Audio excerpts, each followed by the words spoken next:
So there's this report out there, I don't know if you've seen it, that seems to suggest that Donald Trump could end up under investigation. I know in previous podcasts we've told you about the other charges that he could be facing, and that's important, but this is different. This is brand new information, something most of us have never heard of. And here it is. The New York Times is reporting that both James Comey and Andrew McCabe have been audited by the IRS. Of course, you might be saying, so what? People get audited, right? Well, think about this one a little bit. Is it possible that this is just a coincidence? Well, I guess. I should tell you before I get too far into this that this is not just a story that is being suggested by the New York Times. No. This is a formal investigation because the IRS is already asking the Inspector General for an official review. So they're saying, hey, why did these guys get audited? And we want to report on this because it looks a little weird. In other words, they want to know whether Trump's key word here, right? Adversaries, Comey, who investigated him along with McCabe, were targeted to see if they cheated on their taxes. The story's already being picked up, as you might imagine, by all the cablers. Here, take a look. The New York Times reports that both former FBI Director James Comey and former Deputy Director Andrew McCabe were subjected to this invasive audit. It actually is something that costs the person who gets it a lot of money, even if they did nothing wrong. Now, I think to understand this story, what we need to do is we need to understand in real time who is or who was Comey and who was McCabe, and why that matters so much to the story, particularly, of course, to former President Donald Trump. So Comey was the FBI director, and he was do you remember? They did a movie on this. He was being courted by Trump, who tried to enamor him in a friendship when he invited him over for dinner, which then Comey said, okay, this is a little weird. I better write down everything that the president says, because the president of the United States doesn't usually do something like this with the FBI director. Comey, by the way, would have none of it. When Mr. Trump tried to take him to dinner and tell him, look, let's be friends, et cetera, Comey said, nope. I'm an FBI director. I'm not allowed to be commingling with you, Mr. President. And that did not go over well with Donald Trump. I mean, this is where it turned into a movie, and it embarrassed Trump, to be honest with you. So Trump fired Comey. Got rid of him. Get the hell out of here. I don't care if you're almost 7 feet tall. You're out of here, right? You're fired, right? As Trump would be known to say. Trump went on after this, as is his nature, to call him just about every name in the book. And we've read all that. We saw all that. As for McCabe, his reason for making Mr. Trump dislike him was pretty simple. He took over for Comey and would also not play ball with Mr. Trump. So the president fired him as well, right? Why? Because Mr. Trump wanted his own guy in there. And now here's McCabe describing when he got this audit from the IRS and said, what the hell? I actually got noticed about mine in October of 2021, and they were auditing me for the tax year of 2019. Now, I will say that my wife was suspicious from the beginning and had a few choice words for me about it. And of course, I should have listened to her because it looks like maybe there is something else going on here. But again, remember, we talked about this a little while ago. Is it a coincidence? People get audited. So is it possible that this is just a coincidence? The two guys who were running at the very top of the Justice Department would get fired by the President of the United States and then get audited by the IRS? It's possible, but here's what Lawrence Tribe says. Now, remember, Lawrence Tribe is considered one of the most respected guys, right? Constitutional professor of law over at Harvard University. He says, this kind of political targeting is a serious federal crime. No coincidence, he says. No coincidence for sure. Why? The odds, he writes, are 30,000 to 1. 30,000 to 1. So there's a 30,000 chance to 1 odds that you could get audited by the IRS. And oh, what a coincidence. The 2 guys who ran the Justice Department got audited by the Justice Department after they got angry or made the president angry. Now, why does Tribe matter? Tribe matters because he is generally an honest broker on these things. He's not one of these Republican guys who always gets called by, Fox News to nail the libs, or a lib who gets called on by MSNBC to nail the Republicans. Tribe has defended Trump in the past from accusations, including the so-called Russiagate accusations. He defended Trump. He went on the air. He went into the Lion's Den. He went into CNN and at MSNBC and said, no, you guys are full of shit. These charges are not going to stick because when you really look at it legally as a constitutional lawyer from Harvard, I'm telling you, you may not like Trump, but he didn't break the law here. That was Tribe then.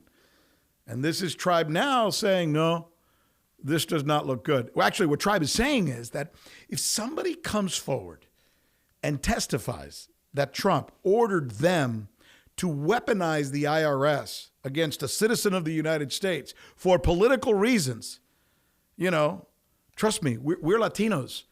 These are the kinds of things that happen in our countries, where the president of the of some country, I don't know, name your country, Chile, Ecuador, whatever, right? Picks up the phone and says, I want this guy investigated. And suddenly they start investigating him. That's highly illegal by U.S. law. If, according to Tribe, if Trump did that, or if somebody comes forward and can prove that Trump did that in the Justice Department, Trump would face federal crimes and could even go to jail. That's serious. Here's what else we need to talk about. If Trump continues to come under assault from the January 6th committee, or worse, is as a result of that investigation, he ends up being charged or even arrested, then what happens to the GOP ticket? What happens to the Republican Party? Who's going to be at the top of the party, at the top of the ticket?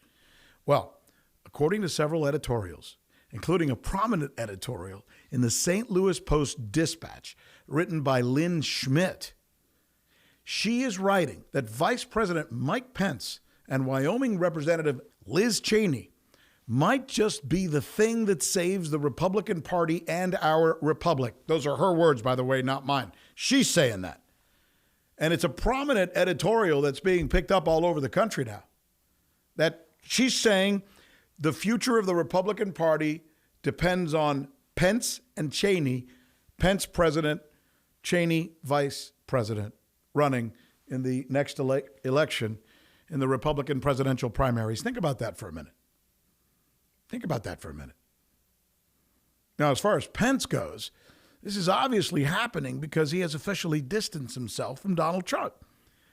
In fact, here at the Federalist Society is where he did it. This week, that President Trump said I had the right to overturn the election. But President Trump is wrong. I had no right to overturn the election. The presidency belongs to the American people and the American people alone. And frankly, there is no idea more un-American than the notion that any one person could choose the American president. That did not go over well with Trump loyalists, as you might imagine. I was just on a very popular podcast. It's called Valuetainment, the Valuetainment podcast with Patrick Ben-David.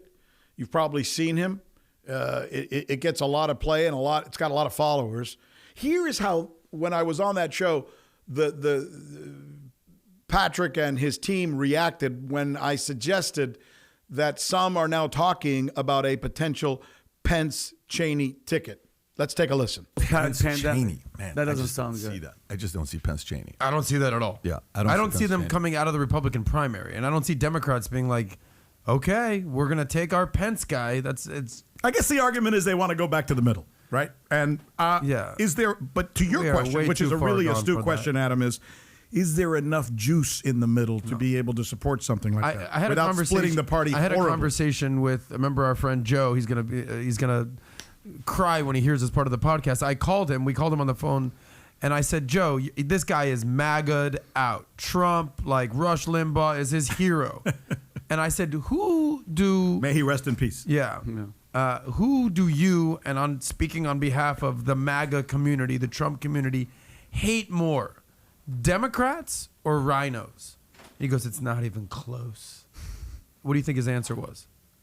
The Liz Cheneys of the world. He goes, we cannot stand the toe the line Republican rhinos, the Mitt Romneys of the world, the Liz Cheneys of the world, the Adam Kinzingers of the world, and now somehow Pence, I guess, is in that world now because he's out of MAGA world, I guess.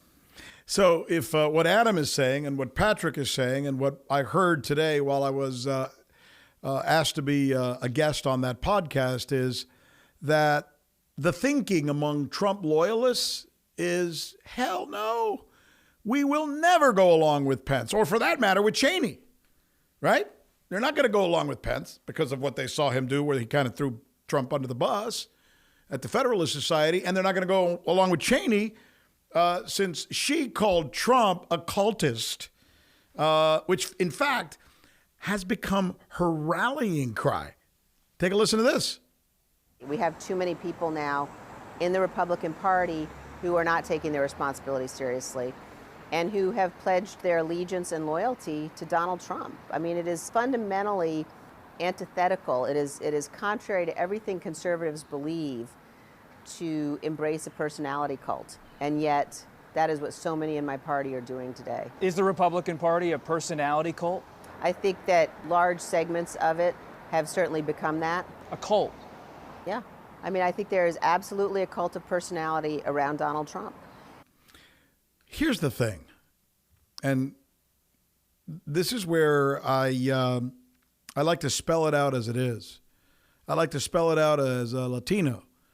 If you go back and listen to some of the podcasts that I've done, you'll see that I don't necessarily swing from the left or from the right. I have a tendency to call them as I see them, right? And in this case, I'm here to tell you that the establishment may not like Cheney, or may like Cheney because she stood up to Trump. But I guarantee you there's enough people in this country who will not accept Cheney for a different reason. You know, those that will not accept Liz Cheney, it has to do with somebody else. Somebody out there who's listening to this podcast right now who is tired of endless wars in this country. And here's what I mean. Liz Cheney is not just a hawk. If she runs on the ticket as a vice president, she's going to play a major part, right? Her ideology, her background, her family. She's not just a hawk, she's a super hawk. I mean, if there's a war, she's going to say, yeah, let's go in, let's go. Her family has gotten rich, as we know. We can't hide this. This is not MSNBC. We're not going to pretend we never saw this or heard this, right? Her family, her dad, obviously, has gotten rich from wars that are completely unnecessary. Are voters going to not remember that her father is worth hundreds and hundreds of millions of dollars because he lied us into a war in Iraq? And that he happened to be on the board of Halliburton? Ran the company prior to becoming vice president, first time in the history of our country that somebody has gone from being a military contractor to running the country, essentially, and pushing us into a war, the Iraq War. And then most people would argue you also mismanaged the war in Afghanistan. See, I don't think we can forget to talk about those things. Those things are going to come up. That stuff's important. Only if CNN and MSNBC and others in the corporate media help them do so, help them not remember, which is exactly what, by the way, they always do. You know, if you watch MSNBC, if you watch CNN, they don't seem to care how many people you were responsible for killing in Iraq or Yemen or Afghanistan or Libya, as long as you go on their air and you say you hate Donald Trump. So that's your Trump card, right? Go in, say, I don't like Trump, and they let you get away with anything. Anything in your past, anything in your future, anything you've done, anything you may do. And damn it to hell, man, there's something uncomfortable. There's something uncomfortably opportunistic about that. It's like watching shows on MSNBC like Morning Joe, where they bow down to John Bolton. John fucking Bolton. Simply because he turned on Trump. I guess that's all it takes. It doesn't matter that he's a hawk, and there doesn't seem to be a country in the world that he doesn't think we should invade. Here's Bolton, though, talking Trump. Do you think President Trump will seek the Republican nomination for 2024? I do not think he will run in 2024. I think he knows he lost in 2020. He'll never admit it because he's got such a good con game going against his own supporters. He fears losing in 2024. He hates being known as a loser. He'll talk about it incessantly. He may even announce he's running, but when it comes right down to it, he won't run. So there's Bolton. He writes a book about Trump saying Trump's a jerk. And all of a sudden, everybody's inviting him to talk. And none of them ask him about the fiasco that was Iraq or Afghanistan or any of the other wars that he's gotten us into. Here's another one, Bill Kristol. There's no one more responsible for the disaster that is Iraq than this guy. Kristol's the fucking founder of the Project for the New American Century. It was an organization that was made up for war profiteers and politicians and weapons manufacturers and neocons who put out a document that essentially said that we should make up some kind of shit about Saddam Hussein so we can invade Iraq and then take his oil. No, I know. Those are not the words in the actual document, but go ahead, find the document, read it, and you'll see that I'm really not that far off. Trust me. It might as well have been the words. And that guy, that William Kristol, he's now a favorite of the MSNBC crowd and is incredulously laughable to think of that. That here's Bill Kristol on MSNBC whenever he wants to go, and they treat him like he is a genius. Why? Well, because he's giving them what they want. And here it is. But 4 more years, 4 additional years of a person who's becoming increasingly unhinged, I think that's the question this raises. It's it. Just go in there and say that Donald Trump is unhinged, and they'll put you on the air, and they'll forgive you and forget about anything you may have done in the past. And you know what? That's not journalism, by the way. At least not in terms of what you're supposed to do, which is provide context and perspective. And there's no context and there's no perspective there for the viewer. That's Bill Kristol. And those are members of the media now kissing his ass. The limousine liberals who hate Trump but love wars and don't give a crap about anybody anywhere in the world or whether their children were killed by what is often, and we should admit it, especially if we love this country, our screwed up foreign policy. Right? And that's just the way it is. And as Latinos who come from countries where we have seen this, lived through this, or experienced these foreign policy disasters, we get it. We get it. And these are the kind of things that just need to be told. I would love to hear what you think about this. What do you think of the Boltons and the Kristols of the world and how they are now welcomed, embraced by the media, the corporate media, the cable channels, the network channels? This is the Rick Sanchez News Podcast. We do this for you because we believe that as part of Agua Media, Latinos, being 1/20th of the population of the United States, need to be included in the discussion. And this is what we do. We don't want to be Latinos who are only discussed negatively. More important, our content here, the one that you're hearing, it's not corporatized. I think you could probably tell. So reach out to us. It's important. You're going to be able to find us on Apple or on Spotify or wherever you get your podcast. Take us with you. You don't have to be Latino to like the conversations that we have here for you. Oh, and if you happen to be picking us up on YouTube, subscribe. We'll be looking for you. Ándale. Agua.